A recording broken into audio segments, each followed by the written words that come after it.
Assalamualaikum warahmatullahi wabarakatuh. Kita bertemu kembali dalam mata kuliah genetika ternak yang merupakan mata kuliah wajib bagi mahasiswa Fakultas Peternakan di seluruh Indonesia. Sebagian materi yang akan dibahas mungkin pernah Anda kenali atau Anda pelajari di bangku sekolah menengah, tapi kita akan bahas lebih detail sehingga pengetahuan Anda bertambah tentang ilmu genetika.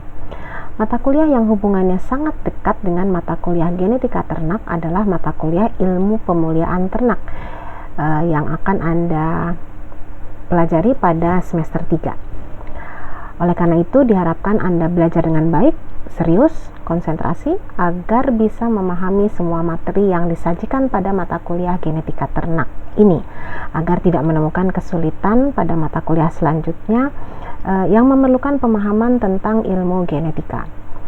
Selain itu, bila Anda jeli memahami materi yang disampaikan, tentunya akan tumbuh rasa bersyukur kepada Yang Maha Kuasa karena Anda sudah terlahir begitu sempurna, sehat, tidak kurang suatu apapun. Mengapa demikian? Karena kemungkinan untuk dapat terlahir individu yang cacat atau memiliki kelainan atau mengidap penyakit sebenarnya peluangnya cukup besar secara perhitungan genetis. Oleh karena itu, sebagai manusia kita wajib bersyukur dan menjaga pemberian Tuhan yang sangat lengkap itu. Dan untuk ternak, banyak pengetahuan secara genetika yang bisa diterapkan agar peternak dapat memiliki turunan ternak yang sehat secara genetik dan produktivitasnya tinggi. Kita mulai. Materi yang Anda pelajari dan menjadi bahasan adalah tentang pola hereditas. Apa arti hereditas?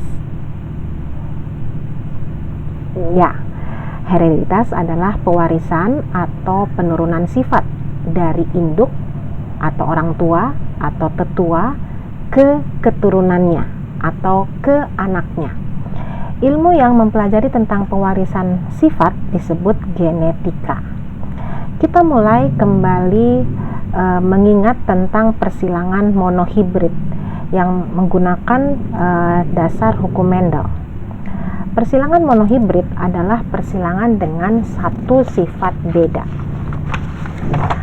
Persilangan monohibrid dapat dibedakan menjadi dua jenis sifat dominansi, yaitu sifat dominansi yang muncul secara penuh dan sifat dominansi yang tidak muncul secara penuh atau disebut intermediate. Pada kondisi sifat dominansi yang muncul secara penuh atau disebut juga kondisi dominansi penuh, maka sifat gen yang satu adalah lebih kuat dibandingkan sifat gen lainnya. Akibatnya, sifat gen yang lebih kuat itu dapat menutupi sifat gen yang lemah. Karena ada gen yang kuat dan ada gen yang kalah, maka yang kuat disebut gen dominan, sedangkan yang kalah atau lemah disebut gen resesif. Sedangkan pada kondisi sifat dominansi yang tidak muncul secara penuh atau disebut juga kondisi intermediate, maka sifat dari kedua gen adalah sama-sama kuat. Tidak ada yang menang dan tidak ada yang kalah. Oke. Kita lihat contoh pada kondisi dominansi penuh. Persilangan antara bunga mawar berwarna merah, jadi fenotipnya merah, genotipnya M besar, disilangkan dengan bunga mawar warna putih, fenotipnya putih, berarti genotipnya M kecil, dan gen M besar bersifat dominan penuh terhadap gen M kecil. Pada kondisi parental bunga merah yang memiliki satu buah gamet yaitu M besar, sedangkan parental putih memiliki juga hanya satu buah gamet yaitu M kecil. Kenapa hanya satu gamet? Karena alelnya homozigot, ya, baik homozigot dominan maupun homozigot resesif. Jadi di sini tertulis M besar dan M kecil. Bila kedua gamet tersebut yaitu gamet M besar dan M kecil dikawinkan, maka akan didapat hasil untuk F1 yaitu genotipnya M besar M kecil. Bagaimana fenotip dari F1 ini? Karena M besar bersifat dominan dari gamet M kecil, maka yang dominanlah yang menang. Oleh karena itu, warna untuk genotip M besar M kecil mengikut pada gamet yang dominan. Jadi warnanya merah. Sekarang kita coba kawinkan lagi F1 dikawinkan dengan F1 lagi untuk mendapatkan F2.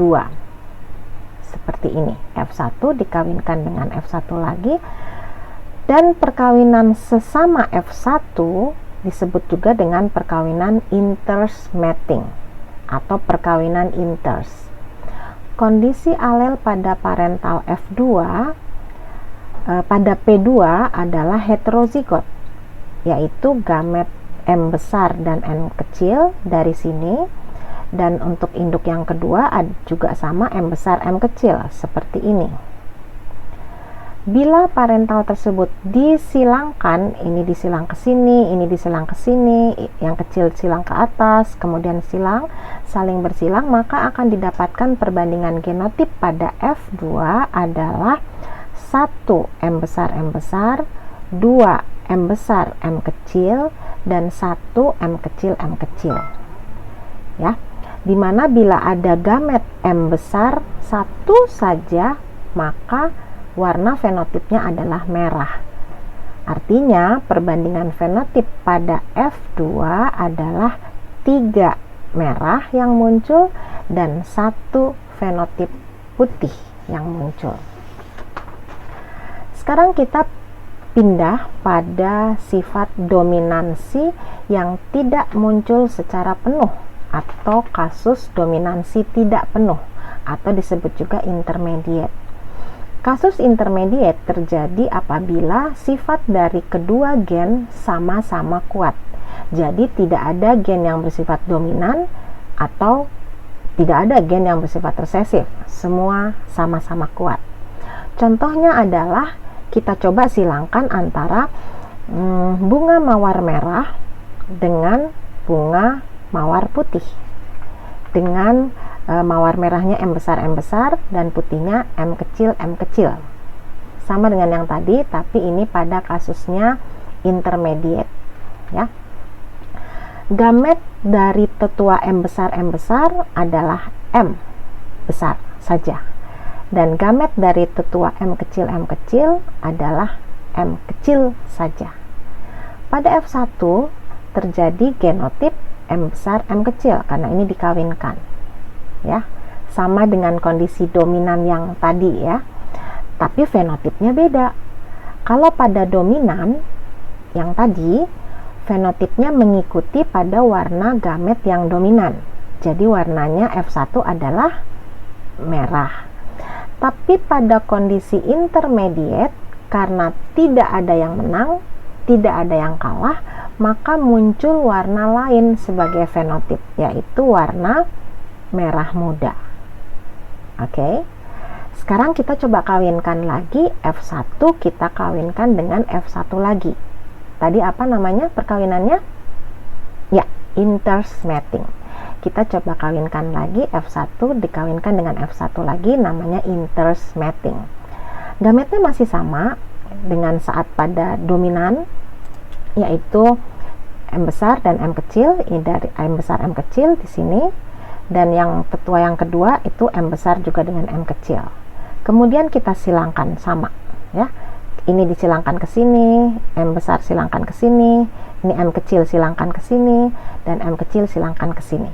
Oke. Hasilnya yang terjadi pada perbandingan genotip F2 pada kondisi intermediate adalah 1 M besar, 2 M besar M kecil, dan 1 M kecil. Ternyata sama, ya, dengan waktu saat kondisi dominansi. Tapi jangan salah, yang berbeda adalah perbandingan fenotipnya. Fenotip pada kondisi dominansi tidak penuh atau intermediate adalah 1 merah, 2 merah muda, dan 1 putih. Di situ bedanya. Bisa dimengerti ya. Sekarang kita berpindah untuk mengingat kembali materi persilangan dihibrid. Materi dihibrid sudah Anda kenali saat SMA. Tapi mari kita segarkan kembali karena materi ini menjadi dasar untuk materi selanjutnya. Persilangan dihibrid menggunakan dasar hukum Mendel yang kedua. Dan persilangannya melibatkan 2 atau lebih dari sifat beda. Jadi bisa 2 sifat, 3 sifat, 4 sifat, dan seterusnya. Misalnya sifat warna buah, warna dan bentuk buah. Atau persilangan dari sifat warna buah, bentuk buah, dan rasa buah. Jadi sudah 3 sifat ya. Jadi tadi warna dengan bentuk buah, 2 sifat.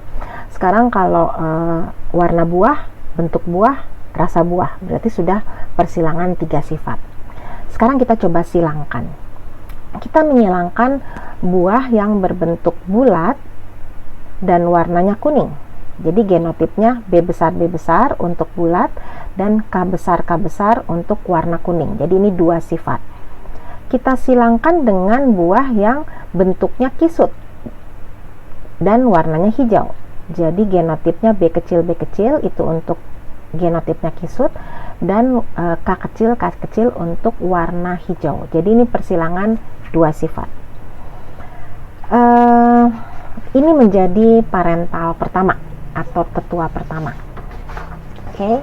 Dari parental yang bulat dan kuning terdapat 2 jenis gamet, yaitu gamet B besar dan gamet K besar seperti ini. Sedangkan pada parental yang kisut dan hijau juga terdapat 2 jenis gamet, yaitu gamet B kecil di sini dan gamet K kecil di sini. Oke. Diketahui bahwa biji bulat gamet B itu dominan terhadap biji kisut atau B kecil. Jadi B besar dominan terhadap B kecil. Dan warna kuning atau gamet K besar itu dominan terhadap gamet K kecil atau warna hijau. Dari persilangan pada parental tersebut, yaitu B besar K besar dengan B kecil K kecil, akhirnya didapat genotip B besar B kecil di sini dan K besar K kecil di sini. Jadi digabungkan menjadi B besar B kecil K besar K kecil. Oke. Karena gamet B besar bersifat dominan dari gamet B kecil, jadi F1-nya berfenotip bulat. Dan karena gamet K besar bersifat dominan dari gamet K kecil, maka F1-nya berfenotip kuning. Jadi pada F1 terjadi fenotip bulat kuning dengan genotip adalah B besar B kecil, K besar K kecil. Semoga dimengerti ya. Sekarang kita lanjutkan untuk menyilangkan F1 dengan F1. Jadi hasil tadi F1 yang bulat kuning kita kawinkan dengan bulat kuning lagi dengan cara intersmating agar didapat F2. Jadi F1 menjadi P2 sekarang. Kita silangkan genotip B besar B kecil, K besar K kecil dengan B besar B kecil, K besar K kecil. Ingat bahwa genotip B besar B kecil dan K besar K kecil memiliki 4 kemungkinan gamet, yaitu yang pertama B besar K besar ini, kemudian B besar K kecil ini, kemudian B kecil K besar ini, dan B kecil K kecil ini. Jadi pada parental yang satu ada 4 gamet, di parental yang kedua juga ada 4 gamet, 4 kemungkinan gamet. Oke. Selanjutnya supaya mudah Anda buatkan tabel seperti yang ada pada slide dan letakkan si 4 pasangan gamet tadi pada baris pertama dan gamet yang ini, 4 gamet yang ini pada kolom pertama gitu ya. Langkah selanjutnya coba Anda kawinkan dan nanti hasil genotipnya dituliskan pada tiap sel. Jadi ini B besar Anda tulis di sini, K besar Anda tulis di sini. Kalau misalnya seperti ini, berarti ini dikawinkan sama ini, berarti B besar seperti ini, K besar K kecil seperti ini. Atau misalnya gamet yang ini Anda kawinkan dengan yang ini, berarti nanti di sini dapatnya ya. B kecil dengan ini, B kecil ditulis di sini, dan K besar bertemu K kecil seperti ini. Dan seterusnya Anda tuliskan dalam tabel. Ya. Cara menentukan fenotip dari F2 adalah bila ada satu saja gamet B besar, berarti fenotipnya bulat. Ada satu saja gamet K besar, fenotipnya kuning. Oke. Dan ternyata setelah Anda lihat satu saja B besar, bulat ya tadi ya. Satu saja K besar berarti kuning. Dengan mudah Anda akan bisa memutuskan ternyata ada 9 genotip yang bulat dan kuning. Kemudian ada 3 yang bulat tapi hijau. Oke. Dan ada 3 yang kisut B kecil tapi warnanya kuning, ada 1 huruf K-nya berarti kuning. Dan hanya ada 1 yang fenotipnya apa ini? Ya, kisut dan hijau. Ya, bisa dimengerti? Jadi perbandingan fenotipnya adalah bulat kuningnya ada 9, bulat hijaunya ada 3, kisut kuningnya ada 3, dan kisut hijaunya ada 1.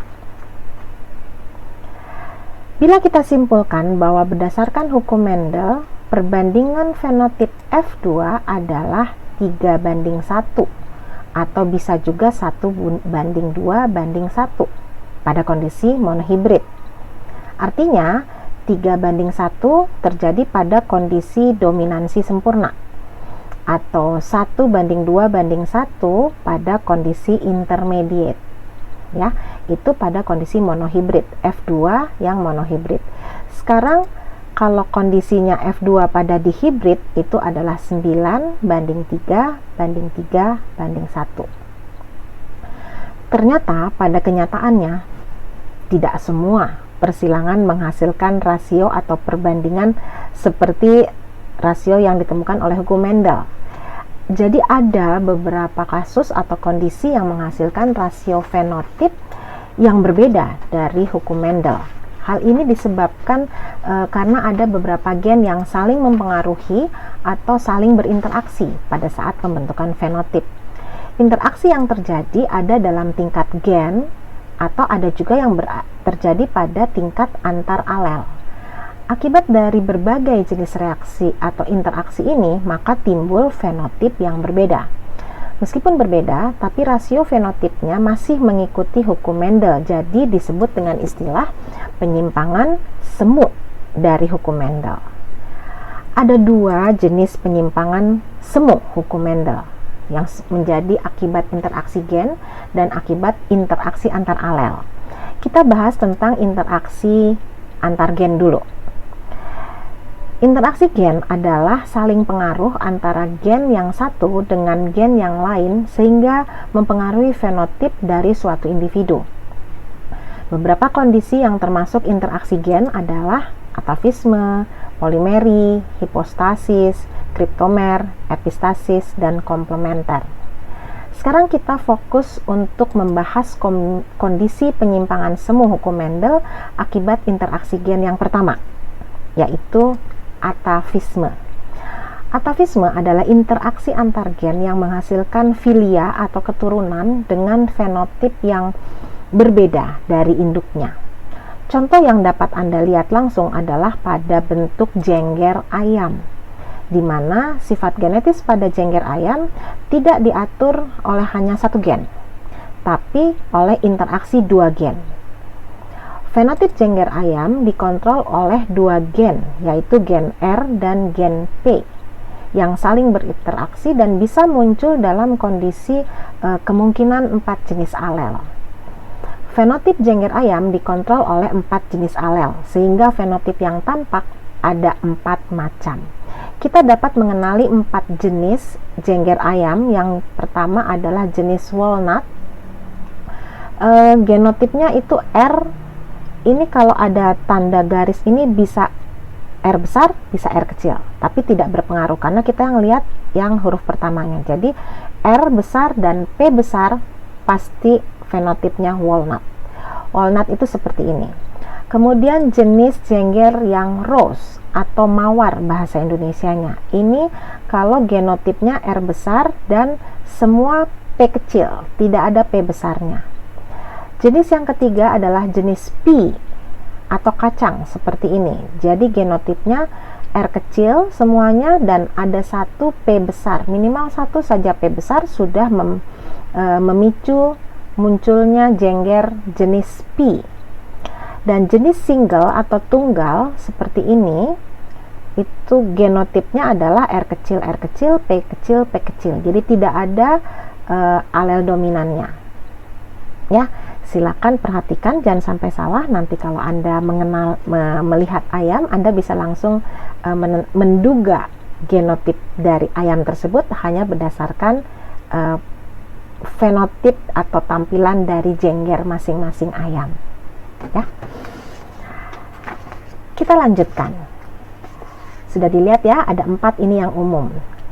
Tapi kalau Anda perhatikan di lingkungan Anda, ternyata ada bentuk atau jenis jengger yang tidak termasuk pada 4 kelompok jengger yang tadi. Coba Anda pelajari apa yang menyebabkan ada ayam yang berjengger carnation seperti ini, yang ternyata agak mirip dengan jengger single. Ya. Kemudian ada juga ayam yang berjengger jenis buttercup, yang selintas ada mirip dengan ayam jengger tipe V. Ini tipe V. Juga mungkin sering Anda temui pada ayam kampung di sekitar rumah Anda yang berjengger berbentuk cushion seperti ini ya, yang sepintas sangat mirip dengan jengger jenis P. Coba pelajari di mana perbedaannya dan bagaimana kondisi tersebut bisa terjadi dengan penjelasannya secara genetik. Apakah ini suatu jenis lain atau ini memang sama dengan yang 4 jenis yang tadi? Oh ya, ada juga satu lagi jengger yang lain disebut jengger strawberry.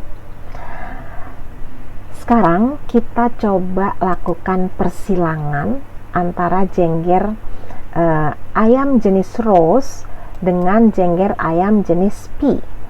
Jenis rose, tadi rose seperti ini genotipnya, dengan ayam jengger P seperti ini ya.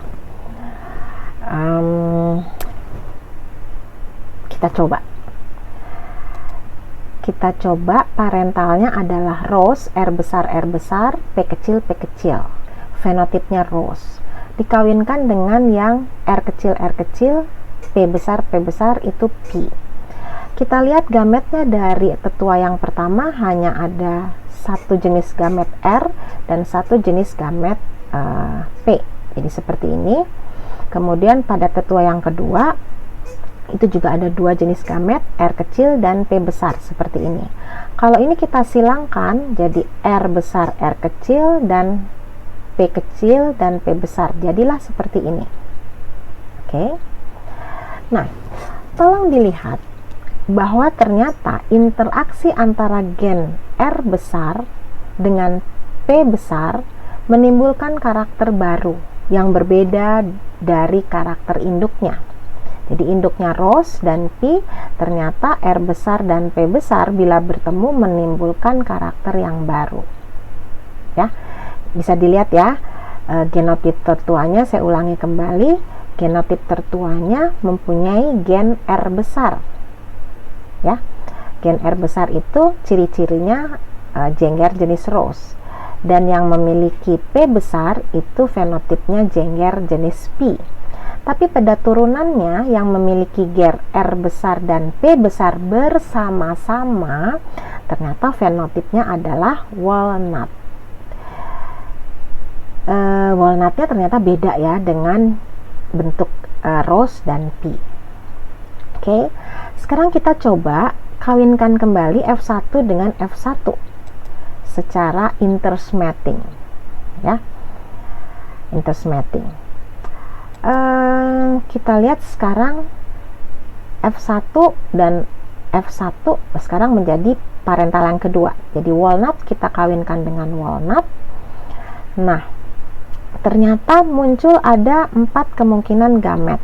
Bisa R besar P besar seperti ini, R besar P kecil seperti ini, atau R kecil P besar ini, dan R kecil P kecil seperti ini. Jadi ada 4 kemungkinan alel ya, alelnya atau gametnya. Oke. Nah,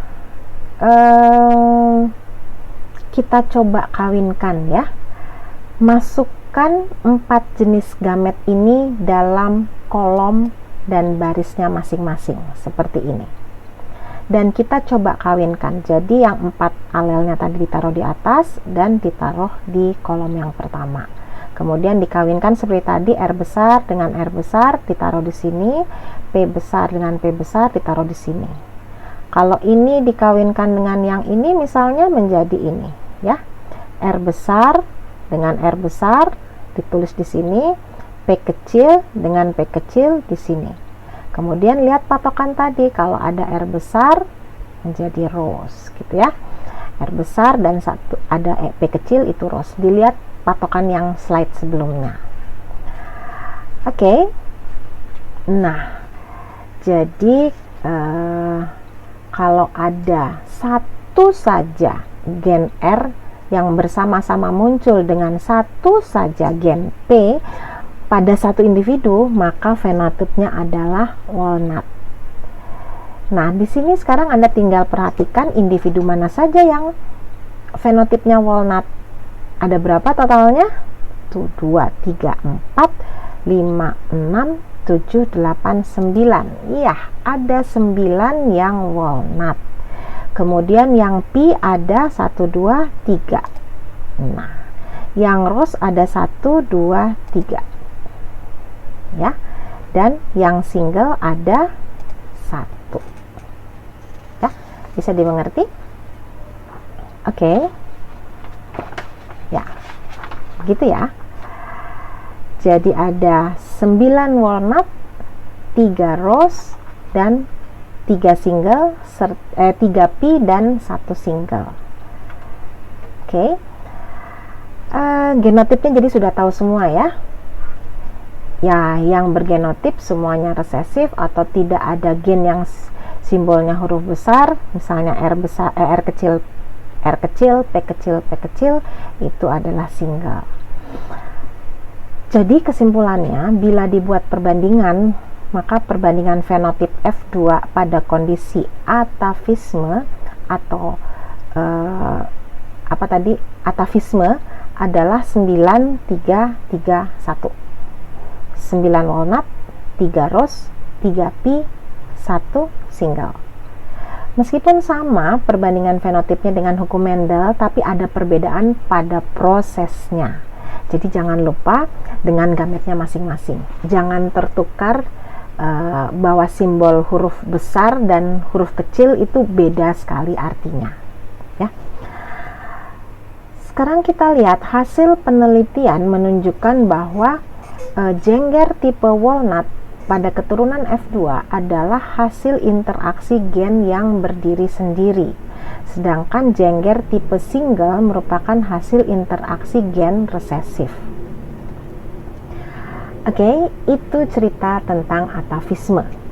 Sekarang kita pindah pembahasan tentang cryptomeri.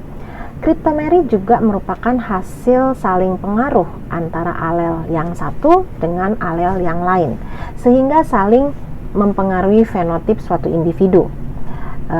Dan disebut juga kondisinya interaksi alel.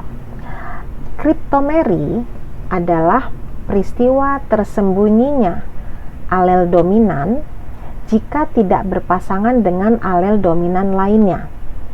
pengaruh dari alel dominan tersebut baru muncul atau tampak pengaruhnya bila bertemu dengan alel dominan lain tapi bukan alelnya.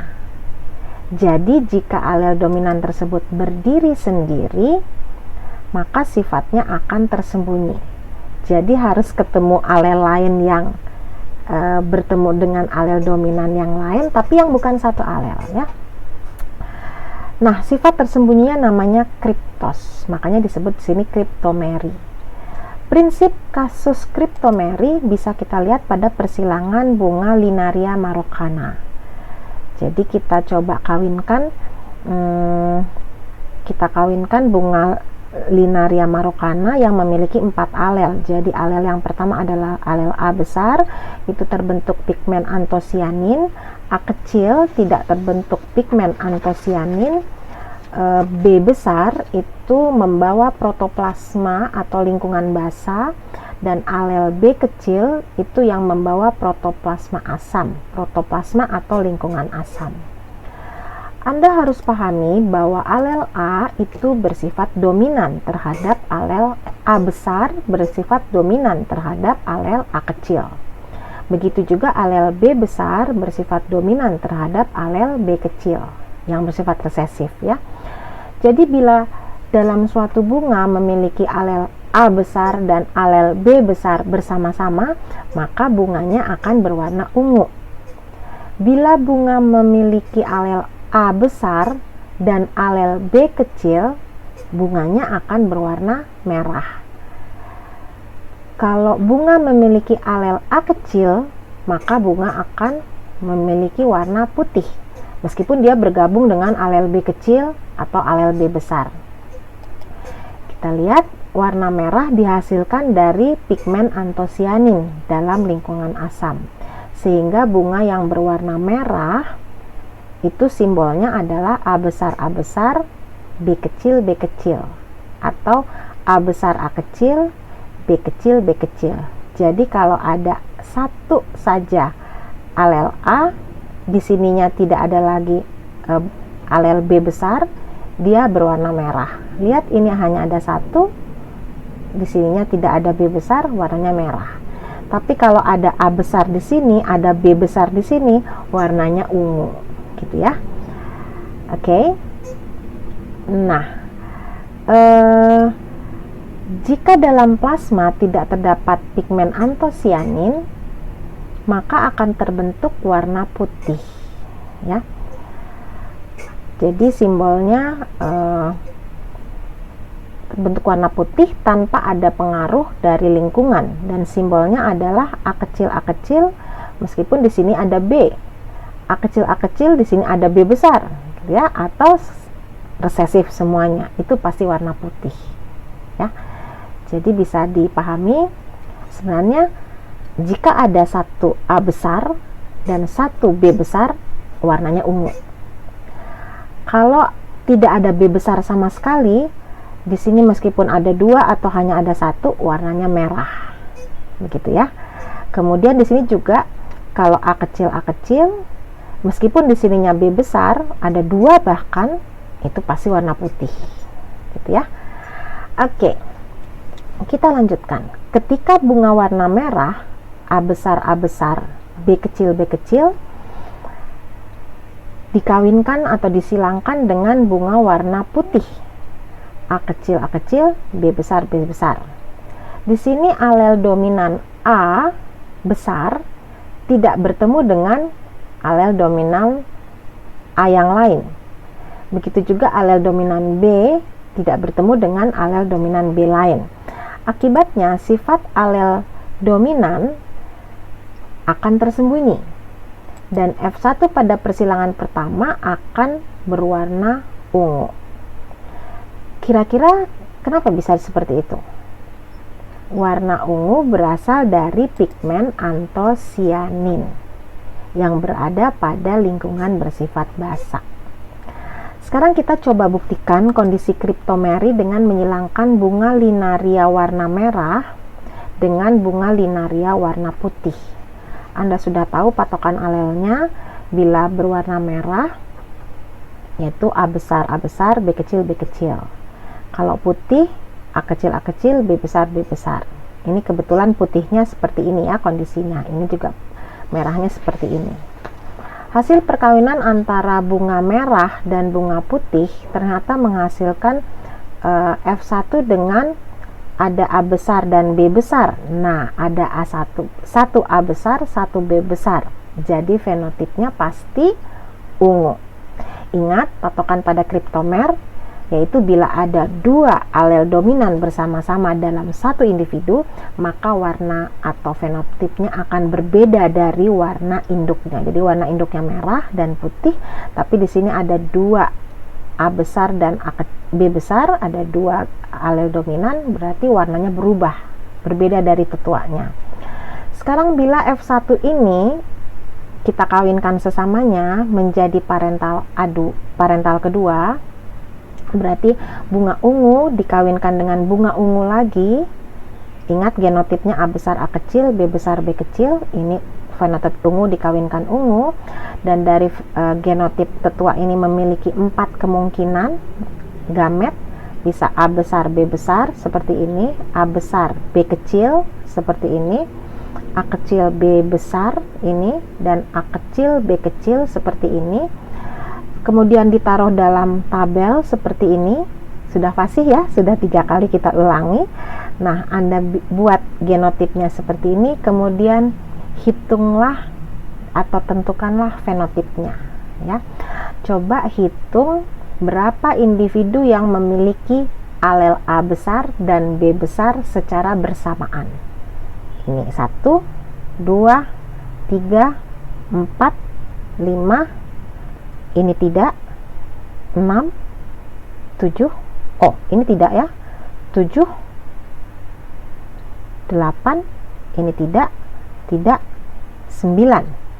tidak ya. Jadi ada 9 individu yang alel A besar dan B besar ada bersamaan, berarti dia menjadi fenotipnya warna ungu. Sekarang ada berapa individu yang hanya punya alel A besar saja? 1, 2, ini tidak, 3, tidak. Berarti ada 3 individu ya, 3 individu. Sekarang kalau individu yang warna putih, nah putih berarti ada 2, ada A kecil itu putih semua ya. Jadi perbandingan fenotip pada F2 pada kondisi kriptomer adalah 9, 3, 4. 9 ungu, 3 warna merah, dan 4 warna putih. Itu dihafal, 9, 3, 4 adalah kriptomer ya. Perlu Anda pahami juga ternyata tidak semua fenotip atau penampilan luar dari suatu sifat itu dipengaruhi oleh alel. Ternyata faktor lingkungan juga bisa mempengaruhi fenotip. Meskipun demikian, alel dari individu tidak berubah. Materi ini akan lebih detail diterangkan pada mata kuliah ilmu pemulihan ternak. Sabar dulu ya. Biasanya kondisi dipengaruhinya penampilan atau performance dari suatu individu oleh faktor lingkungan adalah merupakan kemampuan dari suatu individu untuk bertahan hidup. Contoh kondisi atau performance individu dalam hal ini warna bulu rubah kutub yang dapat berubah karena faktor lingkungan berupa suhu lingkungan. Itu kita lihat dari musim salju, warna bulunya rubah warnanya putih. Pada musim panas berubah menjadi warna coklat ya. Coba Anda cari contoh perubahan warna yang lainnya dari kelinci Himalaya ya. Coba pelajari apakah sama proses perubahan warna bulunya, karena sama dengan perubahan warna pada bulu rubah ya. Silakan Anda pelajari melalui berbagai sumber. Akhirnya kita akhiri video pertama tentang interaksi alel, dan silakan ulangi lagi materi tersebut secara mandiri, karena hal yang perlu Anda pelajari atau pahami itu sangat banyak. Luangkan waktu untuk memahaminya. Selamat belajar.